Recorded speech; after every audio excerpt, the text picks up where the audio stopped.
मैं चाहता हूं कि आप इमरान खान को फंड करें, क्योंकि Imran Khan is like a heat seeking missile.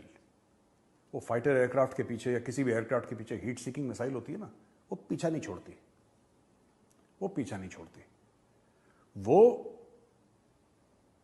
देखिए, वो ऐसी मिसाइल है, एक बार लॉक ऑन कर जाती है तो या तो मिसाइल बर्बाद हो जाती है या वो उस एयरक्राफ्ट यानी कि उस हवाई जहाज को बर्बाद कर देती है। उसका और कोई तीसरी चीज नहीं होती। इमरान खान भी हीट सीकिंग मिसाइल है। ये जो जहाज है जिसके पीछे इमरान लॉक ऑन टारगेट हो गया है, मैंने बोला ना हीट सीकिंग मिसाइल,